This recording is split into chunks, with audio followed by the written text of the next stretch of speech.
This video is for class 9 physics, and today we are discussing flotation of human body under the topic applications of principle of flotation. The average density of human body depends on the proportion of its constituents like blood, bone, muscles and fats in him, as each constituent has different densities. Further, it also depends on the amount of air in his lungs at that time.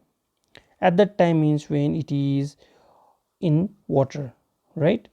So the average density of a body with empty lungs is 1.07 gram per centimeter cube, which is slightly more than water, while with lungs filled with air will be 1 gram per centimeter cube, which is exactly equal to the density of pure water. A good swimmer can float on water like a floating object, with his lungs filled with air and nose and mouth projecting just above the water surface.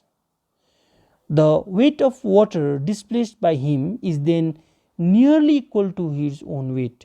Thus he can swim with a very little effort, okay, because of this density, right? So here what we need to understand is that, so whenever a human body is floating, the upthrust acting on that human body should be equal to the weight of that human body, right?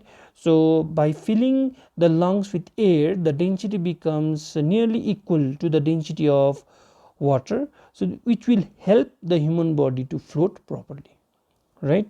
Now coming to the next topic, it is easier for a man to swim in sea water than in the fresh or river water. Obviously you know the reason, because the river water has less density, so it becomes difficult, it will give us less upthrust compared to the sea water, which has higher density, thus giving us more upthrust. The reason is that due to the presence of minerals, salts, etc., the density of sea water is more, right, than the density of the fresh river water. Therefore, with a smaller proportion of body submerged in the sea water, the weight of the water displaced becomes equal to the total weight of the body, while to displace the same weight of fresh river water, a large portion of his body needs to be submerged, okay, large portion needs to be submerged, so it becomes difficult to swim in river water, right? Next, in the Dead Sea, the density of water is much more, it's like nearly 1.16 gram per centimeter cube. Therefore a man can swim in Dead Sea with a very small portion submerged inside water, so as to balance his weight, because Dead Sea is offering us more upthrust.